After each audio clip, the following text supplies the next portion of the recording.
everyone, welcome to Room 212 News, your place to find out everything that's going on in our school and in our classroom this week. This week we welcomed our UNCW block student, Miss Phillips, into our classroom. She has been a great asset and a great help to us. She's been working with students and helping me prepare lessons, so we're super excited to have her. She will be joining us every Monday until Thanksgiving to just observe and learn from me and from your students. So we're excited to welcome her into our classroom. Please don't forget that it's not too late to join the PTA.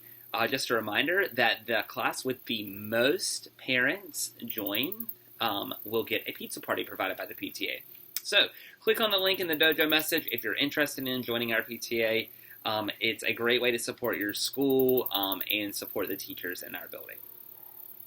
We are actually planning a second field trip. I know, it's crazy, right? We're going on Tar Heels Go Walking soon, and then we're planning a second field trip to Airlie Gardens. And so we're going to Airlie Gardens because we've spent the last 4 weeks in science talking about plants and soils, and Airlie Gardens does a fantastic field trip on plants and on soils. And so we want to go to Airlie Gardens, and so the permission slip is coming home with your child this week in their folder.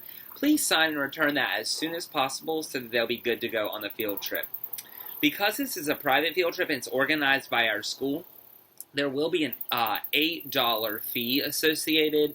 If you are having trouble with the $8 fee, please let us know and we will contact our PTA or use funds to help support you in making sure that your child is able to go.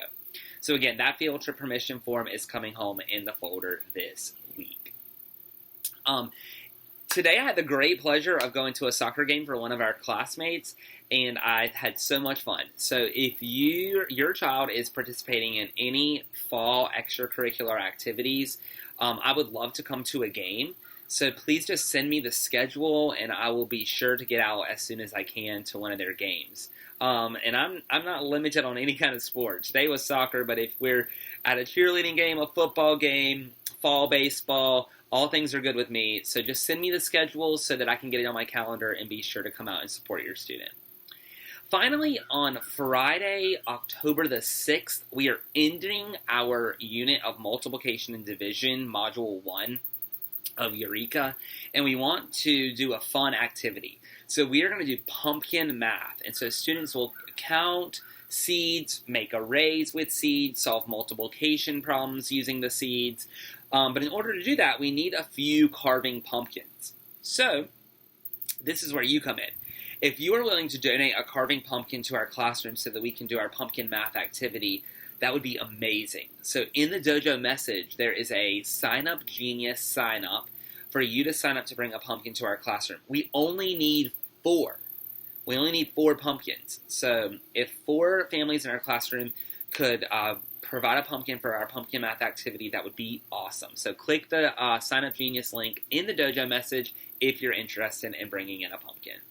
Up next is the Superhero of the Week wheel.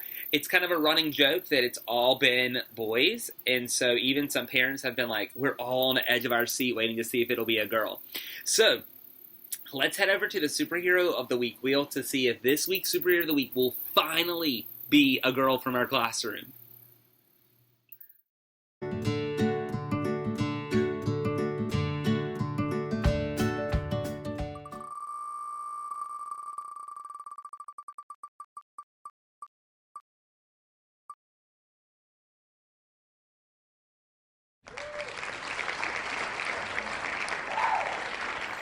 Big congratulations to Malia, the first girl from our classroom to be the Superhero of the Week.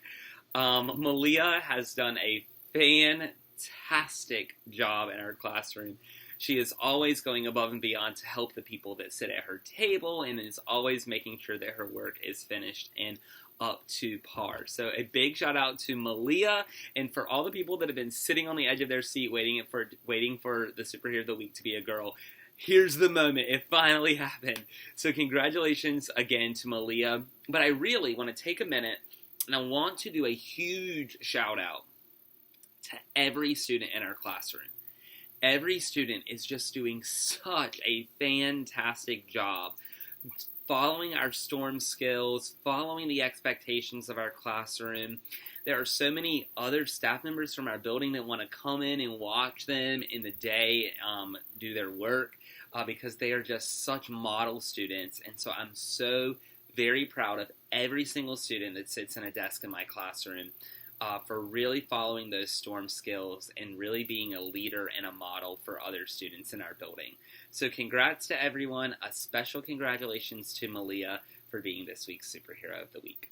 Up next is Curriculum Corner, where we'll cover everything that you will learn in our classroom this coming week.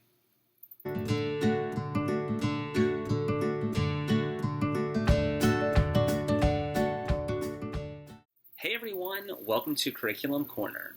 This week in reading, we are covering a unit on the Three Little Pigs. But it's the Three Little Pigs with a twist. We're going to be reading all different variations of the Three Little Pigs and thinking about the characters and the settings and just kind of being a good reader, thinking about this classic story, The Three Little Pigs. Some of the fun books that I have is, I have The Three Little Fish and the Big Bad Shark. I have The Three Little Wolves and the Big Bad Pig. I have The Three Little Alligators. And so we have a bunch of different variations. Oh, The Three Little Ninja Pigs. So we have a bunch of variations of The Three Little Pigs, and I think it's going to be a really fun week looking at a classic tale, but then spinning that into looking at all these different rewrites of it. So I'm really excited about this little unit in our class. We are continuing in math, talking about multiplication and division. This week this past week we actually started talking about tape diagrams with multiplication and division. And so we'll continue building on that skill in addition to working with arrays, repeated addition, and equal group drawings. In social studies, we're talking about the history of our town of Wilmington. We'll be looking at some of the important landmarks of downtown Wilmington and leading up to our field trip on October the 12th. And finally, in writing, students are at the drafting stage of their personal narrative. So students have thought about collected details, and we're finally ready to draft our stories, our personal narratives. So in just a few short weeks, you should be seeing some awesome stories coming home with your children about a special memory that they have.